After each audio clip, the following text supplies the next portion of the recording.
मित्रों, दुनिया की सबसे तेज छुरी हमारी जबान है और दुनिया के सबसे खतरनाक हथियार हमारे शब्द हैं, जो बिना किसी का खून बहाए लोगों को अंदर ही अंदर मार सकते हैं। हमारे शब्द हमारी ताकत हो सकते हैं, उसी के साथ यह हमारी सबसे बड़ी कमजोरी भी हो सकते हैं। अगर हमें नहीं पता कि कब, कहां और क्या और कितना बोलना है, यदि हम सही समय पर सही इरादे के साथ सही शब्दों का प्रयोग करते हैं तो यह हमें एक सफल व्यक्ति बनाता है। लेकिन अगर हम सही समय पर सही इरादे से सही शब्दों का इस्तेमाल नहीं करते तो यह हमारे जीवन को नर्क से भी बदतर बना सकता है। दोस्तों, आपका हमारे VR इंस्पायर चैनल में बहुत बहुत स्वागत है। दोस्तों, अगर आप हमारे चैनल पर नहीं हैं, तो प्लीज चैनल को सब्सक्राइब कर लीजिए, साथ ही बेल आइकन को भी ऑन कर लीजिए ताकि आने वाली सभी वीडियो आप तक वक्त पर ही पहुंचती रहे। और वीडियो अच्छी लगे तो लाइक शेयर करना ना भूले। तो आइए शुरू करते हैं वह वीडियो जिसका आपको इंतजार है।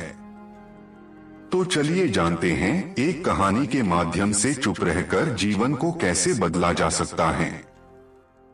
जापान में एक बहुत ही प्रसिद्ध बौद्ध भिक्षु रहा करते थे। उनका नाम रिसाई था। रिसाई अकेले रहते थे। दुनिया के शोर शराबे से दूर जंगल में वो रहते थे और वह बड़े ही ध्यानी और प्रभु भक्त व्यक्ति थे, इसलिए वह पूरे जापान में बहुत प्रसिद्ध थे।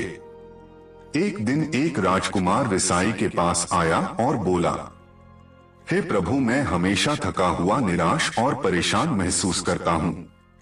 मेरा मन बहुत अशांत रहता है, हालांकि मेरे पास सब कुछ है, दौलत, शोहरत, सुख सुविधाएं जो हर व्यक्ति चाहता है या पाने की चाहत करता है, लेकिन फिर भी मेरे अंदर इतनी अशांति और चिंता क्यों है। रिसाई ने उसकी बात बहुत ही ध्यान सुनी और कुछ सोचने के बाद कहा, तुम इस प्रश्न का उत्तर जानते हो, बस तुमने कभी इस प्रश्न को हल करने की कोशिश नहीं की है। रिसाई ने आगे कहा, मैं एक खोज करना चाहता हूँ, क्या तुम मेरा साथ उसमें दोगे। इस खोज के बाद तुम्हारे जीवन में किसी भी तरह की अशांति और चिंता नहीं रहेंगी। यह बात सुनकर राजकुमार बहुत खुश हुआ। उसने रिसाई से कहा, बताइए मुझे क्या करना होगा, अपने मन के शांति के लिए मैं कुछ भी करने को तैयार हूँ।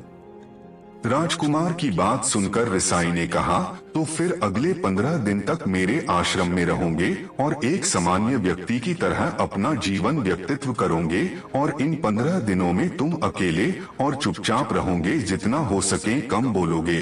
राजकुमार सहमत हो गया। पहले दिन राजकुमार को लगा कि उसका मन सामान्य से अधिक अशांत और विचलित है। उसके मन में तरह तरह के विचार आ रहे थे और वह आम लोगों की तरह जीवन जीने में असहज महसूस कर रहा था और उसे अंदर से बोलने की चाहत हो रही थी, लेकिन वह चुपचाप रहा। उसके मुंह से एक शब्द भी नहीं निकला।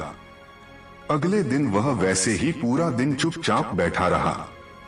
अगले 2-3 दिन बस वह चुपचाप बैठे रहता, लेकिन रात होते होते उसे अंदर ही अंदर शांति का अनुभव होने लगा। उसके लिए यह अनुभव अजीब था।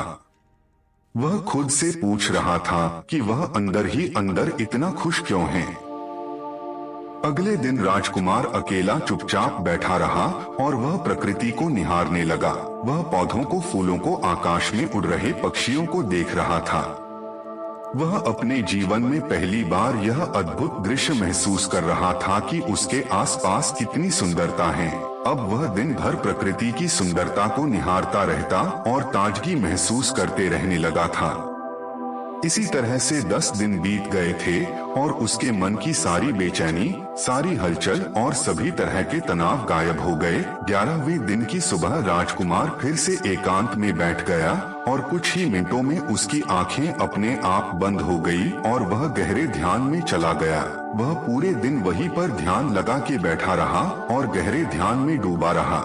ना कोई शब्द, ना कोई चिंता। राजकुमार भीतर से असीम शांति और आनंद से भर गया। दोस्तों, आपको हमारी यह वीडियो कैसी लगी, प्लीज कमेंट बॉक्स में अपने विचार जरूर बताएं।